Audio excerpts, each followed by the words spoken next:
Why do most people feel stuck in their 20s? Well, this is actually me in my 20s នេះគឺជារូបភាពរបស់ខ្ញុំកាលពីខ្ញុំឈានចូលដល់វ័យ20ឆ្នាំភ្លាមគឺពេលហ្នឹង stress ខ្លាំងមែនទែនអត់ដឹងថាគួរធ្វើអីអត់ដឹងថាគួរទៅណា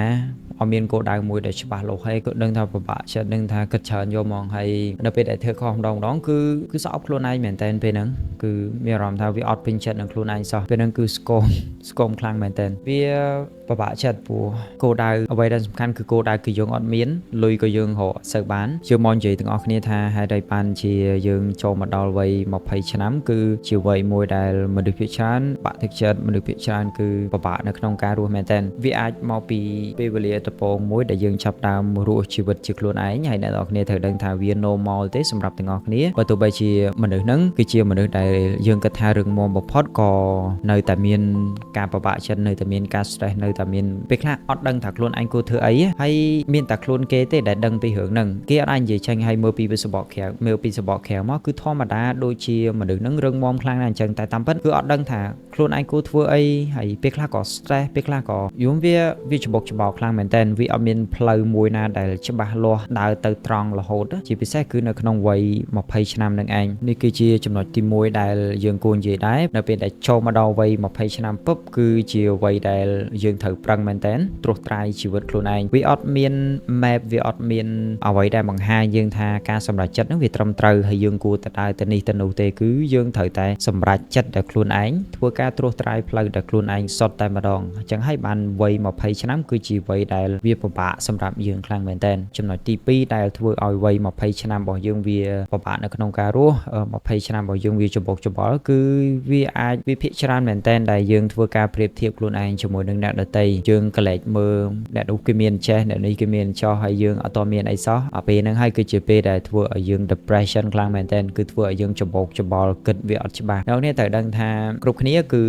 អត់ម្នាក់អត់មានសំណាងទេអ្នកខ្លះគឺគេកសាងខ្លួនឯងតាំងពីយូរមកហើយគ្រាន់ថានៅពេលនៅក្នុងវ័យនេះគេមានបានគឺគេស័ក្តិសមនឹងទទួលបានរបស់គេហើយព្រោះក្នុងកំឡុងពេលដែលគេព្រោះក្នុងកំឡុងពេលដែលគេពិបាកហ្នឹងគឺមុនយើងអញ្ចឹងនៅក្នុងវ័យគេប៉ុណ្ណឹងនៅក្នុងកលៈទេសៈនៅក្នុងជីវិតគេនៅក្នុងប៉ុណ្ណឹងការគិតខំរបស់គេគឺហុចផលសម្រាប់គេអញ្ចឹងយើងគឺនៅក្នុងកម្រិតមួយដែលនៅព្យាយាមនៅឡើយនៅចាប់ផ្ដើមរស់ជីវិតជាខ្លួនឯងនៅឡើយយើងត្រូវប្រឹងព្រោះយើងចង់បានលទ្ធផលដូចគេតែកុំធ្វើការប្រៀបធៀបអ្នកនរគ្នាគេមានគឺជារឿងល្អសម្រាប់គេប៉ុន្តែយើងអត់យើងត្រូវតែប្រឹងព្រោះគេប្រឹងមុនយើងគេទទួលបានផលមុនយើង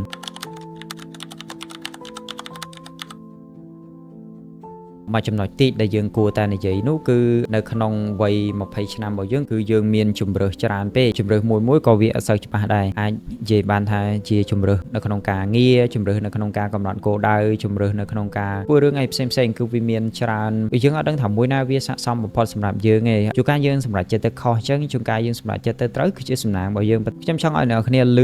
quote មួយចេញពីសភៅមួយក្បាលដែលខ្ញុំបានអានកាលពីដូចជា2ឆ្នាំមុនគឺយូរខ្ញុំភ្លេចសភៅនឹងថាជាសភៅអីប៉ុន្តែគឺវាមានអត្ថន័យខ្លាំងមែនតើវាដកជាប់នៅក្នុងខួរក្បាលរបស់ខ្ញុំតែគេនិយាយថាបើសិនជាយើងជាមនុស្សដែលប្រកែកនៅក្នុងការសម្រេចចិត្តបំផុត10នៃការសម្រេចចិត្តរបស់យើងគឺត្រូវតែ6អីទេគោលនឹងគឺវានៅក្នុងខួរក្បាលខ្ញុំជានិច្ចនេះហើយជាមូលហេតុដែលធ្វើឲ្យខ្ញុំសម្រេចចិត្តធ្វើរឿងថ្មីធ្វើរឿងអ្វីដែល out of comfort zone របស់ខ្ញុំវាអត់ធ្វើឲ្យខ្ញុំ stuck នៅកន្លែងនឹងមកកន្លែងគឺខ្ញុំព្យាយាមធ្វើអ្វីដែលថ្មី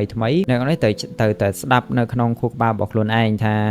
ការសម្រេចចិត្តណាមួយដែលវាត្រឹមត្រូវបំផុតសម្រាប់យើងព្រោះជាទូទៅមានតែខ្លួនយើងទេដែលដឹងពីស្ថានភាពជីវិតរបស់យើងច្បាស់អញ្ចឹងខ្ញុំស្ដាប់សម្លេងខ្លួនឯងមុននឹងធ្វើការសម្រេចចិត្តអ្វីមួយគឺស្ដាប់សិនគិតសិនថាតើអាសម្លេងពីខាងក្នុងចិត្តរបស់យើងពីខាងក្នុងខួរក្បាលរបស់យើងនេះវាប្រាប់ថាការសម្រេចចិត្តហ្នឹងវាត្រឹមត្រូវអត់បើខ្ញុំជឿថាអូខេមួយថ្ងៃពីរថ្ងៃខ្ញុំគិតតែពីមួយហ្នឹងមានន័យថាអូខេការសម្រេចចិត្តរបស់ខ្ញុំគឺត្រូវទៅមួយហ្នឹងអញ្ចឹងខ្ញុំសម្រេចចិត្តភ្លាមនៅក្នុងវ័យ20ឆ្នាំគឺជាវ័យដែលយើងត្រូវដោះខាត់ខ្លួនឯងខ្លាំងមែនតើមិនថាសមត្ថភាពទៅលើជំនាញចំណេះជំនាញសមត្ថភាពទៅលើការគ្រប់គ្រងខ្លួនឯងការភាពអត់ធ្មត់គឺយើងត្រូវតែមានទាំងព្រមដើម្បីទទួលបានជីវិតមួយដែលស្រស់ថ្លានៅក្នុងវ័យអនាគតរបស់យើងខ្ញុំជឿជាក់លើអ្នកនរគ្នាថាបើសិនជាអ្នកនរគ្នាមានចិនកំណត់មួយដែលចង់រីកចម្រើនដែលចង់ improve ខ្លួនឯង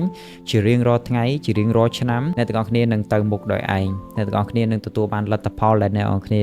ចង់សម្រេចបាន ខ្ញុំជឿជាក់លើអ្នកនរគ្នាហើយមិនមែនចេះតែនិយាយទេពួកមនុស្សភាគច្រើនអ្នកមុនគឺអញ្ចឹងដូចគ្នាអញ្ចឹងយើងមានតម្រុយអីយើងមានតម្រុយអីអ្នកដែលសម្រេចលទ្ធផលគឺសុទ្ធតែអ្នកដែលចង់ចេះអ្នកដែលចង់រៀនអ្នកដែលចង់ដឹងចឹងយើងក៏ដូចគ្នាយើងត្រូវតែដូចគ្នាអញ្ចឹងដែរខ្ញុំមានអ្វីចង់ប្រាប់អ្នកនរគ្នាដែរថានៅក្នុងកំឡុងពេលដែលអ្នកនរគ្នាបាក់ទឹកចិត្តនៅក្នុងវ័យហ្នឹងនៅតែចាំថាយើងកំពុងតែកសាងវាអត់មានផ្លូវកាត់ទេអញ្ចឹងយើងត្រូវការអត់ធ្មត់វាអត់មានផ្លូវកាត់សម្រាប់យើងទេវាត្រូវការឲ្យយើងអត់ធ្មត់ហើយធ្វើវាជារៀងរាល់ថ្ងៃខ្ញុំដឹងថាវាពិបាកប៉ុន្តែនៅក្នុងកំឡុងពេលហ្នឹងក៏ខ្ញុំជឿជាក់លើសមត្ថភាពរបស់អ្នកនរគ្នាដែរក្រោយពីឆ្លងកាត់វ័យហ្នឹងយើងនឹងទទួលបានអ្វីមួយដែលថ្មីជាពន្លឺមួយដែលថ្មីម្ដងទៀតជាក់ស្ដែងខ្ញុំនៅក្នុងវ័យ22ឆ្នាំអ្វីគ្រប់យ៉ាងគឺចាប់ផ្ដើមល្អប្រសើរឡើងទំនាក់ទំនងចាប់ផ្ដើមជួបមនុស្សល្អការងារក៏វា improve រៀងឡើងទៅមុខជាពិសេសគឺការងារអ្វីដែលខ្ញុំកំពុងតែធ្វើនេះគឺខ្ញុំកាន់តែមាន confidence លើខ្លួនឯងអ្នកគ្នាឃើញខ្ញុំនិយាយអីដំបូងខ្ញុំមើលវីដេអូចាស់ៗរបស់ខ្ញុំគឺខ្ញុំមើលទៅវាហាក់ដូចជាភ័យមែនតើប៉ុន្តែជាក់ស្ដែងនៅក្នុងកំឡុងពេលហ្នឹងក្រោយពីធ្វើវាពីមួយថ្ងៃទៅមួយថ្ងៃពីមួយថ្ងៃទៅមួយថ្ងៃក្នុងរយៈពេលមួយឆ្នាំទោះបីជាវាអត់ហុចផលឲ្យខ្ញុំសោះប៉ុន្តែវាអ្វីដែលជាក្របពេជ្រមួយនៅក្នុងខ្លួនរបស់ខ្ញុំគឺ confidence នៅក្នុងការនិយាយបទពិសោធន៍បូករួមជាមួយនឹងអ្វីគ្រប់យ៉ាងសមត្ថភាពការចេះដឹងជាមួយនឹងវិស័យមួយហ្នឹងគឺធ្វើឲ្យខ្ញុំអាចទៅមុខបានរុញខ្ញុំច្រើនទៅមុខបានទោះបីជាវាអត់ផ្ដល់ជាលទ្ធផលអ្វីជាដុំកំភួនក៏ប៉ុន្មានក៏តែខ្ញុំអាចដឹងបានថាអ្វីដែលជារឿងមួយដែលមានសំខាន់វារឿងមួយដែលសំខាន់បំផុតសម្រាប់ខ្ញុំនោះគឺសមត្ថភាពនៅក្នុងខ្លួនរបស់ខ្ញុំមិនមែនជាលទ្ធផលនៅខាងក្រៅនៅពេលដែលខ្ញុំធ្វើវាយូរទៅកើនជាឆ្នាំអាសមត្ថភាពរបស់ហ្នឹងវារុញច្រានរបស់យើងឡើងទៅដល់កម្រិតមួយដែលវាល្អខ្លាំងនៅពេលនោះលទ្ធផលក៏នឹងចាប់ផ្ដើមចេញមកដូចគ្នាដែរអញ្ចឹងអ្នកនរគ្នាកុំបោះបង់ខ្លួនឯងបើសម្រាប់ធ្វើអ្វីមួយហើយគឺបន្តទៅមុខទៀតពីមួយថ្ងៃទៅមួយថ្ងៃទៅបីជានៅក្នុងមួយឆ្នាំនេះយើងអត់ទទួលបានលទ្ធផលអីសោះនៅក្នុងមួយខែនេះយើងអត់ទទួលបានលទ្ធផលអីសោះក៏ដោយ keep going I'm proud of you